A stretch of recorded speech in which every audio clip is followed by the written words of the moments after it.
Welcome to Emergency Planning for Business, presented by Resolute Associates of San Luis Obispo, California.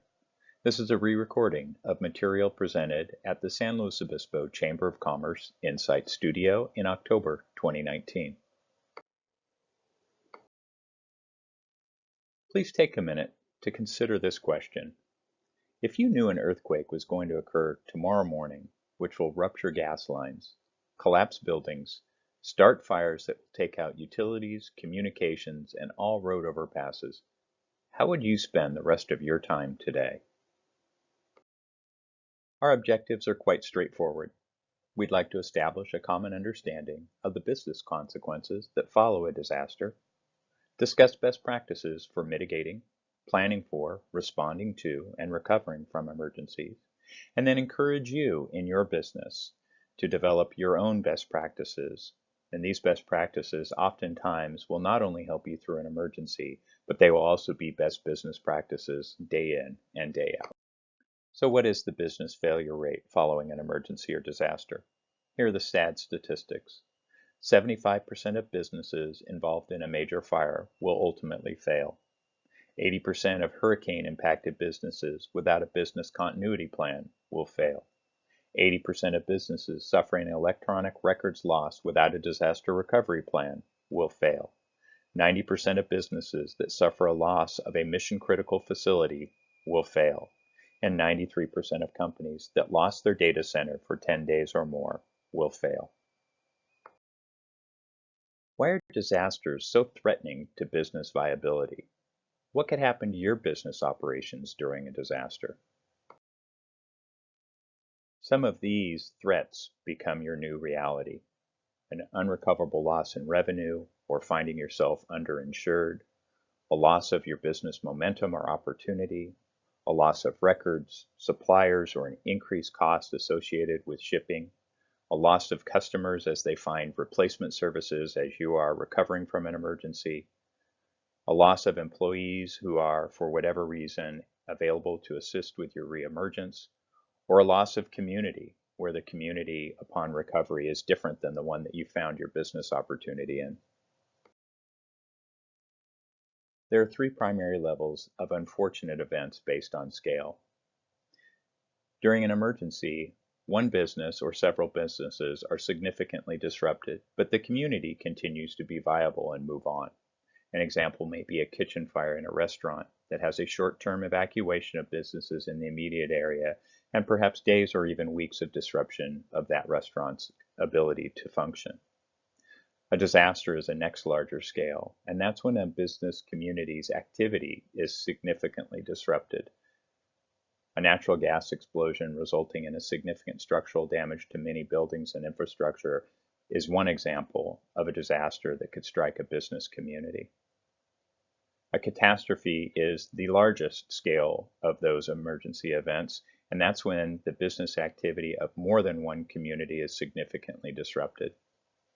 Example could be a major earthquake that collapses businesses and transportation corridors throughout an entire county. So let's take a minute to think about the Montecito debris flow of January 2018. Following the devastation of the Thomas Fire, a rain event triggered a massive debris flow, destroying everything in its path and sadly taking the lives of 23 people. This disaster resulted in no traffic access from the south on the 101, employees that couldn't get to work, tourists that assumed that the entire area was impacted and thus closed for business, locals who stayed in their neighborhoods and sheltered in place, suppliers having delayed or canceled deliveries, staff and clients that were distracted and fatigued, media driving a narrative, and local resources depleted and residents beyond fatigued. The Montecito area is a mere 80 miles from San Luis Obispo. So hit pause on this video and take a few minutes to capture your thoughts on these questions. What are your top 3 concerns about the impacts of such an event on your business? What 3 things would you want to communicate to your employees if this event impacted your business? On a scale of 1 to 10, how well prepared are you to communicate with your employees following a disaster? What have you done, and what are you willing to do tomorrow to prepare your business for an event such as this? And again, on a scale of 1 to 10, how well prepared is your business for weathering a disaster? You and your business are best positioned to determine if you're going to be a survivor or a victim by your mindset in the moment disaster strikes and your tenacity over time. We refer to a victim as a passive noun, one who is acted on and adversely affected by a force or agent with limited or no ability to produce a better outcome. Conversely, a survivor is an active noun. It is one who deliberately engages to thrive or prosper despite opposition, hardship, or setbacks. There are three broad phases of disaster-related critical action: preparation and mitigation, response, and recovery. With regard to preparation and mitigation, what are you willing to commit to doing to maximize your business readiness and resiliency in these 6 broad topics: family, employees and their families, your facility, your finance, your records, and your operational flexibility? You and your employees can't effectively focus on business needs if family needs are unmet. Therefore, you and your employees should secure at least 3 days' worth of the following items. It's not enough just to have these items, but that last bullet is very important. For evacuation preparation, practice. Don't just put these things away, but know where they are and revisit them every once in a while, at least every 6 months, to make sure that your batteries are still fresh and your water is still clear and drinkable. Now that you've addressed self-preparation, it's time to prepare your facility. Make sure that a licensed electrician has done all of your electrical work, including installation of backup power. Make sure that all of your fire separations, the ceilings and walls of your business, are in good working order, such that no fire or smoke will be able to travel from one area to another through a misplaced ceiling tile or a hole in the wall. Utility rooms and storage areas oftentimes become the junk drawers of businesses, and oftentimes this leads to fires. So pay particular attention to housekeeping in these areas. Have your heating, ventilation, and air conditioning unit serviced once a year. Make sure that you have fire extinguishers, that they are mounted and pressurized, and your employees know how to use them. We'll discuss shelter in place in just a few minutes. Make sure that you have plenty of storage of emergency supplies to maintain your operations following a disaster.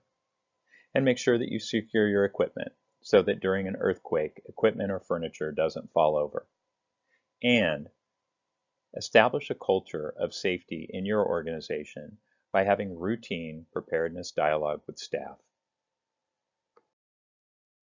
There are plenty of resources on the internet to keep this dialogue fresh, including material from the City of San Luis Obispo Fire Department, the County of San Luis Obispo, County of Santa Barbara, and the ready.gov website from the federal government. Simply print off a new sheet of information, hang it in a common area, and engage your employees in a dialogue about how they can maintain their safety. Next, assess the resiliency of your business financial operations. Stress test your non-electronic financial capabilities.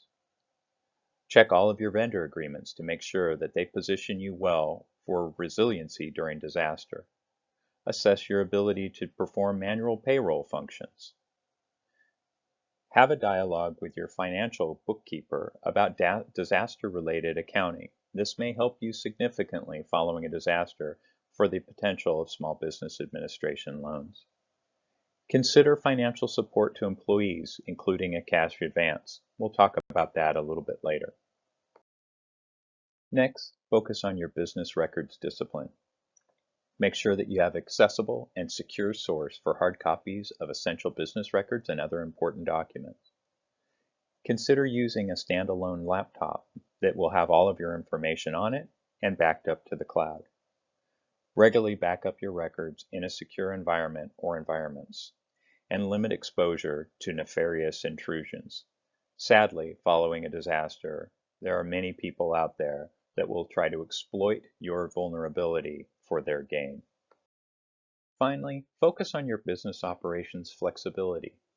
Are you able to relocate your business? Are there opportunities for you to outsource your business activity? What agreements would you need to put in place prior to this happening? Could this also include reassigning your employees? Do you have a remote workplace policy? Consider the workplace as a possible location for displaced families, dependents, and pets as a means of allowing employees to come back to help you with disaster response and recovery while still making sure that their loved ones are well cared for.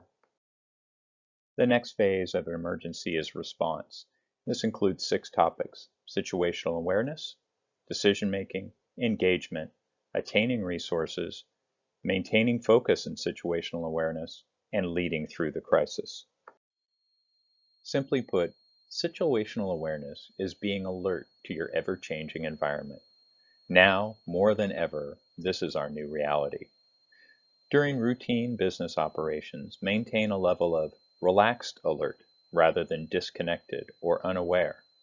Be prepared mentally and physically to process information and to act.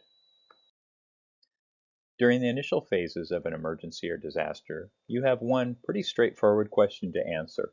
Where are we most safe? To borrow a line from The Clash, should I stay or should I go now?